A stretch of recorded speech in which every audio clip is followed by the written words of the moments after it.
الحمد لله وكفى وسلام على عباده الذين اصطفى أما بعد فأعوذ بالله من الشيطان الرجيم بسم الله الرحمن الرحيم وإذا تتلى عليهم آياتنا بينات قال الذين لا يرجون لقاءنا ائت بقرآن غير هذا أو بدل قل ما يكون لي أن أبدله من تلقاء نفسي إن أتبع إلا ما يوحى إلي صدق الله مولانا العلي العظيم. میرے محترم بزرگوں، اللہ رب العزت نے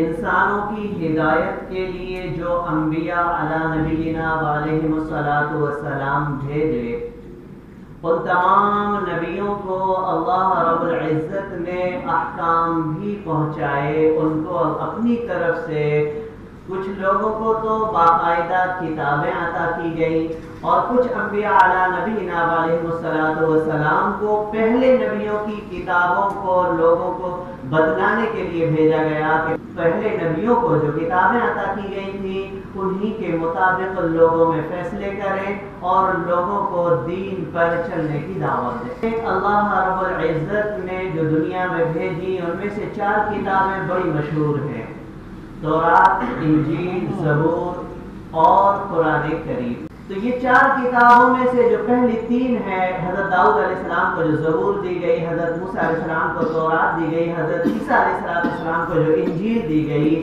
یہ 3 کتابیں اللہ رب العزت نے یکبارگی اور اکٹھی عطا فرمائی اور ان کی حفاظت کا اللہ نے وعدہ نہیں لیا.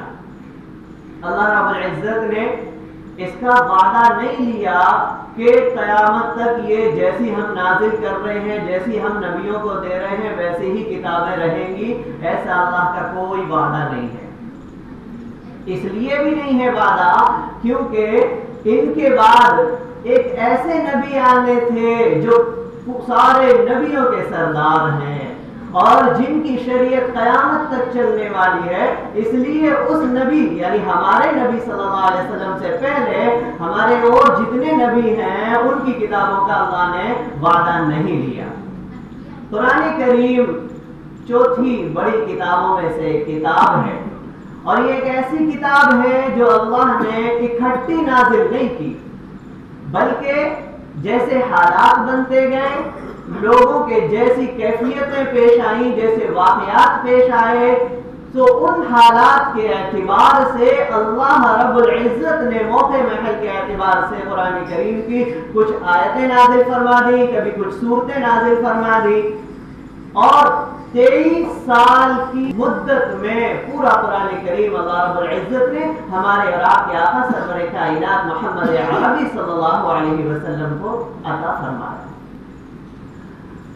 یہ قرآن کریم جب نازل ہوتا تھا تو اس وقت کچھ لوگ ایسے بھی تھے جیسے آج کل ہیں، یعنی جیسے آج کل کچھ لوگوں کو قرآن کریم کی کچھ آیتیں پسند نہیں آتی، قرآن کریم کے کچھ احکامات پسند نہیں آتے کافروں کو، اور ان میں کچھ مسلمان بھی ہیں نام کے، اپنا نام مسلمانوں جیسا رکھ لیا، عقیدے کافروں جیسے ہیں.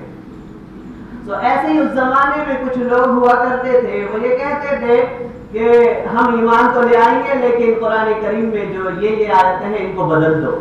فرمایا کہ وَإِذَا تُتْلَىٰ عَلَيْهِمْ آيَاتُنَا بَيِّنَاتٍ کہ جب آپ ان کے سامنے ہماری واضح اور کھلی ہوئی آیتیں پڑھتے ہیں، قَالَ الَّذِينَ لَا يَرْجُونَ لِقَاءَنَا کہ تو وہ لوگ جو ہماری ملاقات کی امید نہیں رکھتے وہ یہ کہتے ہیں کہ ائت بقرآن غیر ھذا کہ اس کے علاوہ کوئی دوسرا قرآن لے کر آؤ، او بدلہ یا اس قرآن کو بدل دو. تو کافروں نے یہ مطالبہ رسول کریم صلی اللہ علیہ وسلم کے زمانے سے کیا ہوا ہے. وہ حضور علیہ السلام کے زمانے میں بھی یہ کہتے تھے کہ نہیں بھائی یہ آیتیں بدل دو. تو رسول کریم صلی اللہ علیہ وسلم نے فرمایا کہ جو کچھ بھی یہ آیتیں ہیں تو میں اس کو بدل نہیں سکتا. کیوں؟ کیونکہ میرے اوپر تو یہ وحی کی جاتی ہے، میں خود نہیں بناتا. یہ اللہ رب العزت کی طرف سے آتی ہیں. اگر میں بھی اس میں بنانا چاہوں گا میں خود ڈرتا ہوں کہ اللہ کا دردناک عذاب مجھ کو بھی پہنچ جائے گا. تو خود رسول کریم صلی اللہ علیہ وسلم جو ساری کائنات کے سردار ہیں، آپ علیہ السلام کو بھی یہ اختیار نہیں تھا کہ قرآن کریم کا ایک حرف یا ایک لفظ بھی بدل دے. ایک جگہ اور اللہ نے اعلان فرمایا وَلَوْ تَقَبَّلَ عَلَيْنَا بَعْضَ الْأَقَاوِيلِ لَأَخَذْنَا مِنْهُ بِالْيَمِينِ ثُمَّ لَقَطَعْنَا مِنْهُ الْوَتِينَ، کہ اگر ہمارے اوپر یہ اپنی طرف سے کوئی بات کہہ دیں تو ہم ان کا ہاتھ پکڑ کر ان کی شہرت کو کاٹ دیں گے، یعنی ہم ان کو ہلاک کر دیں گے. کس کے بارے میں کہہ رہے؟ ساری کائنات کے سردار جن کے صدقے میں کائنات بنی، ان کے بارے میں اللہ یہ فرما رہے ہیں کہ اگر یہ یعنی رسول کریم صلی اللہ علیہ وسلم بھی اللہ کے بارے میں کچھ غلط کہہ کر یہ کہنے لگے کہ یہ قرآن میں نازل ہوا ہے تو ان کو بھی اللہ ہلاک کر دے گا. تو قرآن کریم اللہ کی ایسی کتاب ہے کہ جو نہ تو کبھی بدلی گئی اور نہ قیامت تک کبھی بدلی جا سکتی ہے، کیونکہ اللہ نے خود اس کی حفاظت کا وعدہ کر رکھا ہے. اللہ نے خود اس کی حفاظت کی ذمہ داری لے رکھی ہے. اور قرآن کریم یہ دنیا میں زندگی گزارنے کا ایک قانون ہے، ایک دستور ہے کہ دنیا میں کس طرح ہم کو زندگی گزارنا ہے. اور ظاہر سی بات ہے کہ جب کوئی قانون بنایا جاتا ہے، کوئی دستور بنایا جاتا ہے، اور وہ بھی کون بنائے؟ جو ساری دنیا کو پیدا کرنے والا ہے وہ بنائے. جو ساری دنیا میں بسنے والے ایک ایک انسان جو مر چکے جو پیدا ہوں گے ان سب کی فطرت کو جانتا ہے، ان سب کی ایک ایک ان کے دماغ میں کیا آنے والا ہے، کیا آئے گا، ان کے وسوسے کیا ہوں گے، سوچ کیا ہوگی، نظریات کیا ہوں گے، عقیدے کیا ہوں گے. ہر چیز کو جو ذات جانتی ہے اس ذات کا بنایا ہوا قانون ہے. اس قانون میں جہاں محبت کی بات ہوگی، جہاں دوستی کی بات ہوگی، وہی دشمنوں کا تذکرہ بھی ہوگا کہ دشمنوں سے کس طرح آپ کو پیش آنا ہے اور کس طرح ان کے ساتھ رہنا ہے، اور یہ بھی بتایا جائے گا کہ دشمن کون ہے. تو قرآن کریم میں جو دشمن بتائے گئے ہیں وہ دشمن ہر انسان دشمن نہیں ہے. لوگوں نے جو ہے دنیا میں فساد پھیلانے کے لیے عام اور سیدھے سادے لوگوں کو بھٹکانے کے لیے، بہکانے کے لیے، اپنی منشا اور اپنے منصوبوں کو پورا کرنے کے لیے قرآن کریم کی آیتوں کا غلط مطلب نکال کر عام اور سیدھے سادے لوگوں میں رائج کر دیا اور لوگوں کو کہنا شروع کر دیا کہ دیکھو اسلام میں، قرآن میں یہ تعلیمات ہیں. حالانکہ قرآن کریم میں اللہ رب العزت نے جتنی امن، محبت اور صبر کی تلقین کی ہے اتنی دنیا کے کسی قانون میں، کسی کتاب میں نہیں ہے. آپ رسول کریم صلی اللہ علیہ وسلم کی زندگی دیکھیے. 13 سال مکہ مکرمہ میں رہے ہیں. آپ علیہ السلام کی مکمل عمر 63 سال ہے، جن میں سے 40 سال کی عمر آپ کی وہ ہے کہ کافر، ان کے گھر والے، ان کے رشتہ دار، ان کے دشمن، جو قریش کے جو دشمن ہوا کرتے تھے ان کے دشمن، ہر شخص جو ہے رسول کریم صلی اللہ علیہ وسلم سے محبت کیا کرتا تھا، آپ کو امین کہتا تھا. اور بڑے بڑے بزرگ اور بڑے بڑے عمر کے لوگ اگر کہیں بیٹھے ہیں اور رسول کریم صلی اللہ علیہ وسلم پہنچ جائیں تو آپ کی تعظیم کے لیے کھڑے ہو جایا کرتے تھے. اور اس 40 سال کے بعد رسول کریم صلی اللہ علیہ وسلم پر وحی نازل ہوتی ہے. اللہ رب العزت ظاہراً اور دنیا میں بھی آپ کو نبی بناتے ہیں. آپ وحی لوگوں کو سنانا شروع کرتے ہیں اور 13 سال تک آپ علیہ السلام مکہ مکرمہ میں رہتے ہیں۔ ان 13 سالوں میں رسول کریم صلی اللہ علیہ وسلم پر اور آپ کے صحابہ پر طرح طرح کے ظلم اٹھائے جاتے ہیں۔ حضرت بلال رضی اللہ تعالیٰ عنہ کا واقعہ آپ نے سنا ہوگا کہ عرب کی تپتی ریت اور وہ بھی عرب کی، اور گرمی، ہمارے یہاں کی گرمی تو کچھ بھی نہیں ہے عرب کی گرمی کے سامنے، اس ریت پر حضرت بلال کو لٹایا جاتا، چکی کے بڑے بڑے پاٹ ان کے سینے پہ رکھے جاتے اور گھسیٹا جاتا تھا، صرف اس وجہ سے کہ وہ ایمان لے آئے تھے، وہ مسلمان ہو گئے تھے۔ حضرت سمیہ رضی اللہ تعالیٰ عنہ دونوں طرف سے اونٹوں کو باندھ دیا دونوں پاؤں میں اور دونوں طرف چلا دیا، انہیں شہید کر دیا گیا۔ اور اس کے علاوہ کتنے واقعات ہیں، کس طرح سے ظلم و ستم کیا گیا، لیکن آپ علیہ السلام نے کبھی کوئی جواب نہیں دیا۔ اس کے بعد رسول کریم صلی اللہ علیہ وسلم مدینہ منورہ میں تشریف لاتے ہیں اور 10 سال مدینہ منورہ میں آپ علیہ السلام رہتے ہیں۔ تو مدینہ منورہ میں آپ علیہ السلام کو اجازت ملتی ہے، اذن للذین یقاتلون بانہم ظلموا وان اللہ علی نصرہم لقدیر۔ آپ علیہ السلام کو مدینہ منورہ میں آنے کے بعد اجازت ملتی ہے کہ اجازت دے دی گئی ان لوگوں کو جن کے ساتھ قتال کیا جاتا ہے، جن پر ظلم کیا جاتا ہے، اس بات کی کہ وہ لڑائی کر سکتے ہیں، یعنی اپنا دفاع کر سکتے ہیں، دفاعی پوزیشن اختیار کر سکتے ہیں۔ تو آپ علیہ السلام کو جو اجازت دی گئی ہے وہ ظلم و ستم کو ختم کرنے کے لیے اجازت دی گئی ہے، اور اسی کا نام جہاد ہے، اور اسی کا نام جہاد ہے۔ 10ویں پارے میں جو آیتیں ہیں جن کو لے کر لوگ کہتے ہیں کہ یہ جو ہے دہشت پھیلاتی ہے، ان کی وجہ سے دہشت پھیلتی ہے، آتنک پھیلتا ہے، تو وہ بھی ایک خاص موقع پر ہیں۔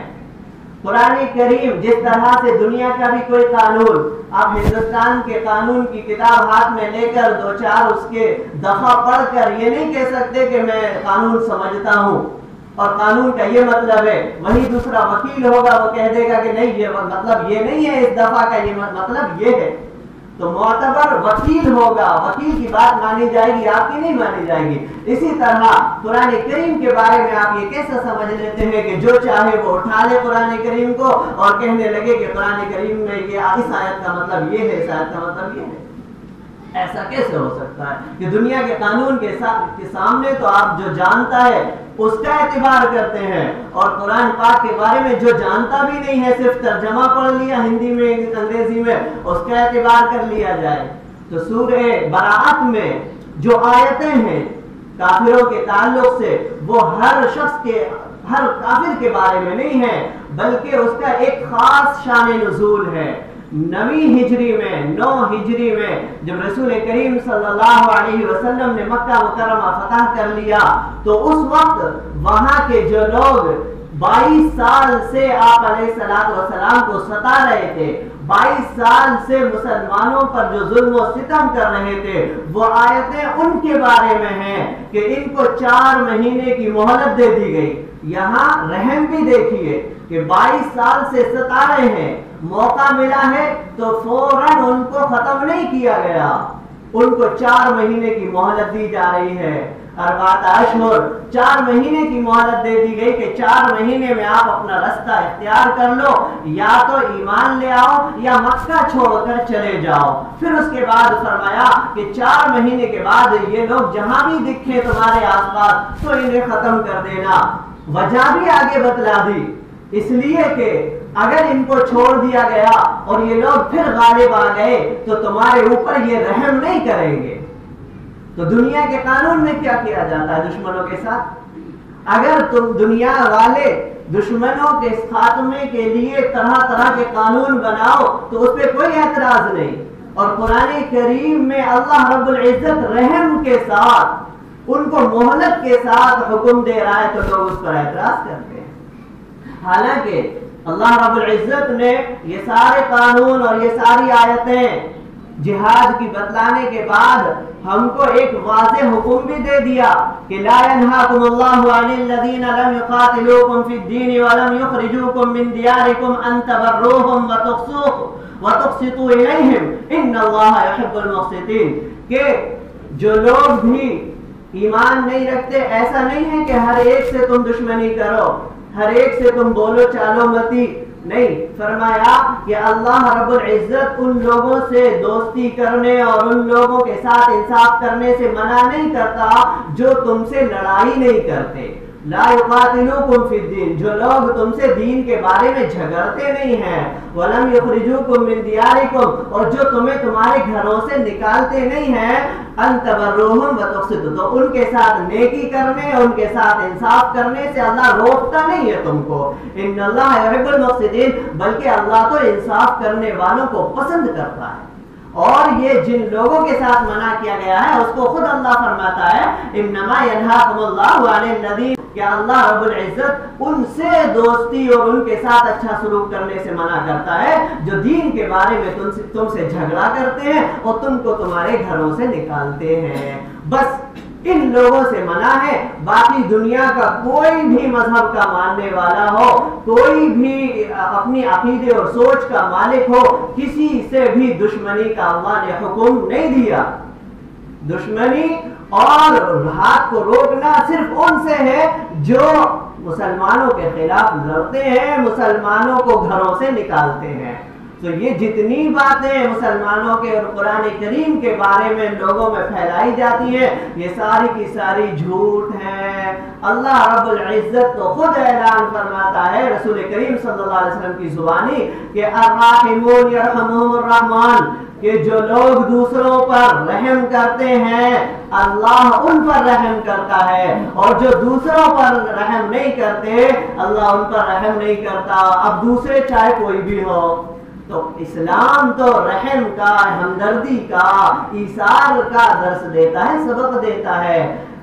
اس لیے قرآن کریم پر جو طرح طرح کے اعتراضات اور اشکال لوگ اٹھاتے ہیں اور ہمارے دماغوں میں یہ بات آ جاتی ہے تھوڑا سا شبہ، تو اس کے لیے ضروری ہے کہ ہم تفسیر کے حلقے لگائیں، اپنی مسجدوں میں علماء کرام سے قرآن کریم کی تفسیر شروع کروائیں. ہمیں بھی تو پتہ چلے کہ قرآن کریم کیا کہہ رہا ہے. جو ہمارے دشمن قرآن کریم کے بارے میں کہتے ہیں وہ کتنی حد تک سچ بولتے ہیں. کوئی سچ نہیں بولتا. یہ لوگ دشمنی میں اندھے ہو گئے ہیں. اللہ رب العزت ہم سب کو قرآن سے محبت اور قرآن سمجھنے کی توفیق نصیب فرمائے. وآخر دعوانا الحمدللہ رب